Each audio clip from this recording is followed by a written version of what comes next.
All right, there are a lot of coaches here on YouTube, one in particular, and even voices.com, who will tell you how to make your own DIY voiceover demo. And I'm here to tell you, in your best interest, especially as a beginner, do not do your own demo.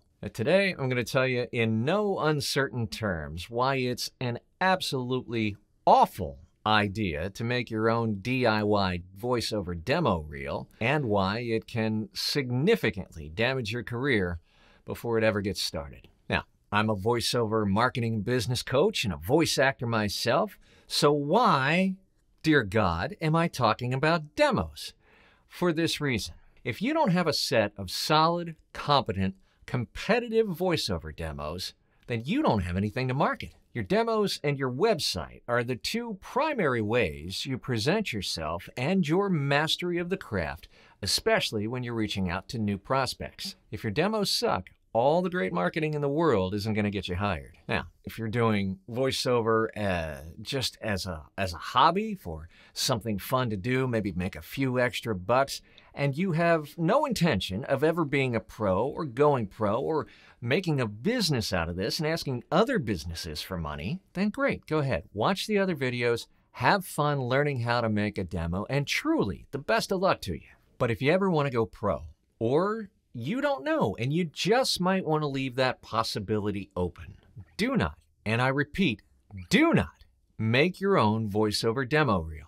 Why? Today, I'm going to break down the anatomy of a great voiceover demo, and we're going to look at all the elements that go into a great demo, elements that producers and casting directors and corporate people are looking for in a great demo, and why you don't ever want to bite this off on your own. Number one, great performances. The number one factor in the quality of a great voiceover demo is the quality of the performance. Now, the problem with that is if you're considering making your own VO demo, especially because the best reason to you is it's cheap or free, well, then chances are 99% that you probably haven't invested in proper training in your career, and you're undertrained and not yet capable of giving a quality performance consistently. You can't have a solid demo without really good performances, and you can't have good performances without a solid foundation of professional training.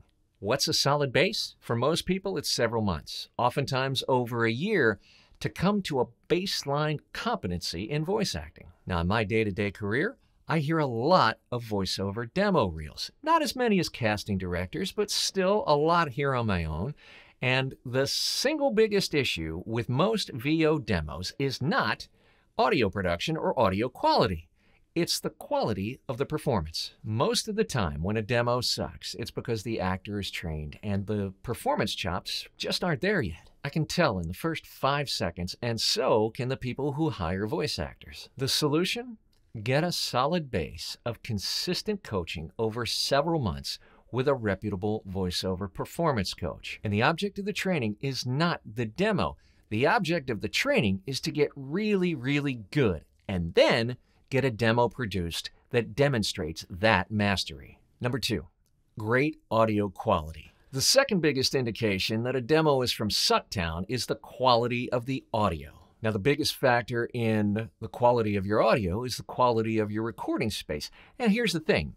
If you're new enough to voiceover to attempt your own voiceover demo, then you're new enough to voiceover to not know how to properly treat your space to mitigate things like echo and reverb and reflection and outside noise, and achieve a proper noise floor of minus 65 dB or less, and it will show up in your homemade demo. Now, I literally work out of a converted John back over here.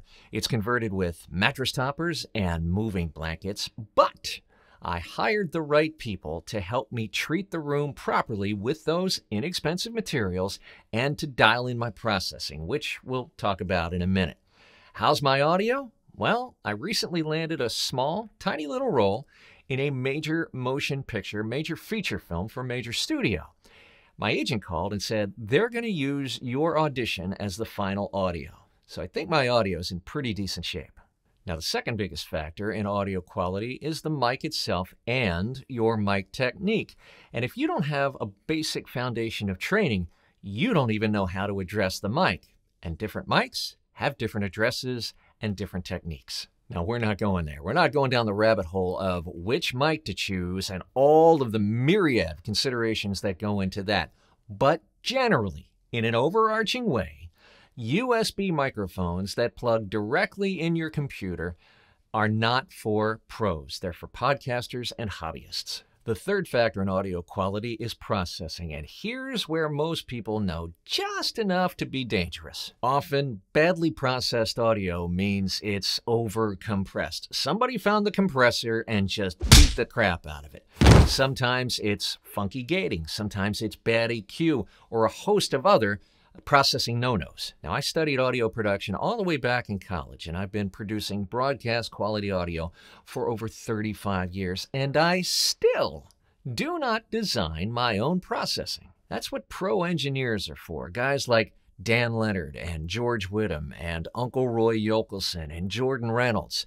They have the ears to dial in my room and my processing and make it all work together and sound good for my voice. I do not have those ears. You do not have those ears. Now, if you were a trained voiceover audio engineer before you ever got into voice acting, of course, this does not apply to you. Number 3, great scripts. One of the biggest tip-offs that a demo is homemade is scripts ripped right off the internet. Oftentimes, these come from Edge Studio or other online databases. You have to understand that the people that hire voice actors listen to hundreds and thousands of demos, and they know exactly when a stock script has been pulled off of the internet. Any reputable demo producer will write you custom scripts to suit you and your personality and your voice and what you bring to the table as an actor.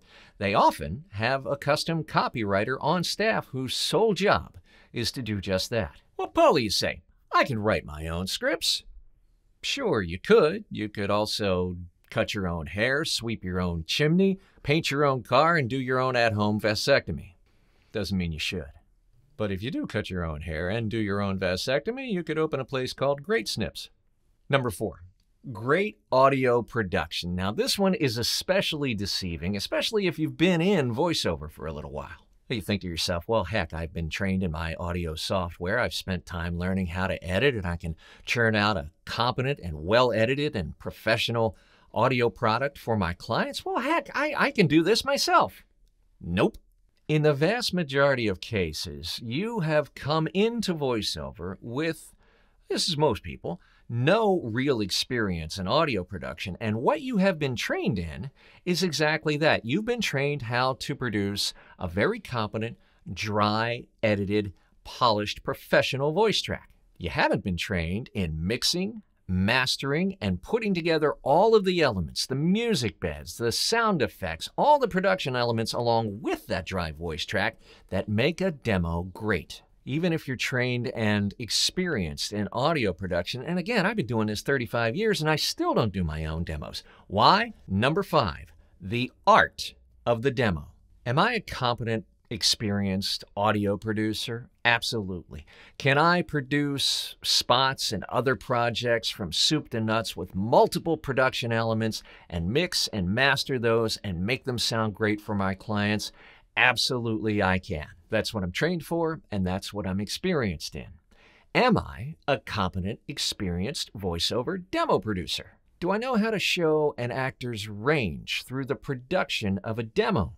Do I know how to capture and hold a casting director's attention throughout the length of the demo? Do I have a keen sense of flow and contrast and exactly when to interrupt those for maximum effect? Do I know how to showcase the talent properly without overproducing a demo and taking or distracting attention away from the actor? Nope, don't have the foggiest. There's a difference between great spots and great voiceover demos. The purpose of a great spot is to compel you to buy a product or service, and often in the best spots, you don't even notice their performance.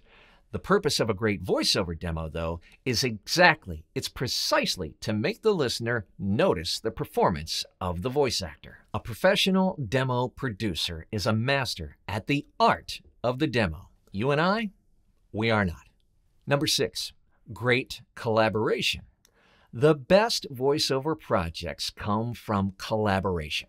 When you're in the studio or even in your home studio, maybe doing a live session, and you're collaborating with a great director, that's where you get your best performances from. There's a chemistry in there that brings out the best in the voice actor and the best in the director. So why would you not want your authentically best performances on your demo? Working with a great director, ideally your performance coach or a reputable, experienced demo producer and director, will be a collaborative experience that will pull out from you your authentically best performance. This is something you can't do on your own. It's like trying to bite your own teeth.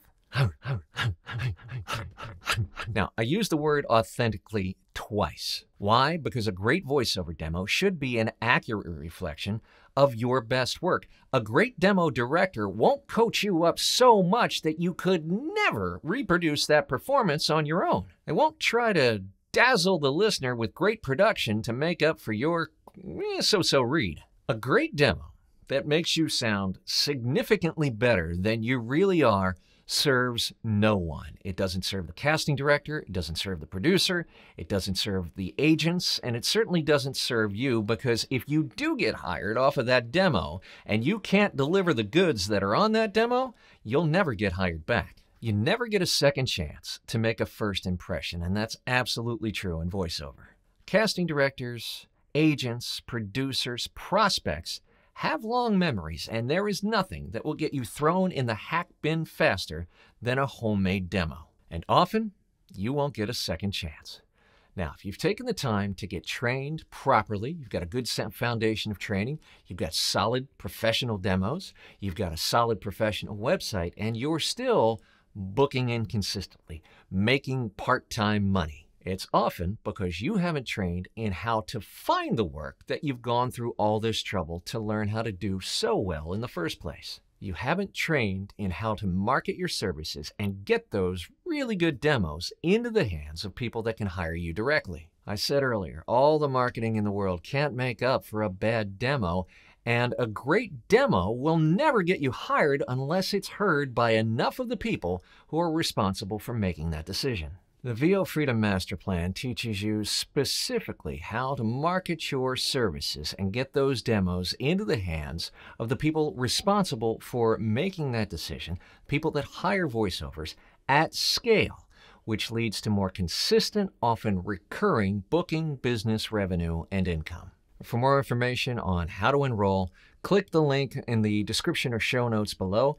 And to get my Thursday Move, Touch, Inspire free newsletter for voice actors that comes out every Thursday, click that link in the description and show notes below as well. As always, I could not possibly be more grateful for your support, for your kind words, for the comments, and for the conversation that we're starting here around this channel and in the voiceover community at large. Thank you so much, and we'll see you back here again next week.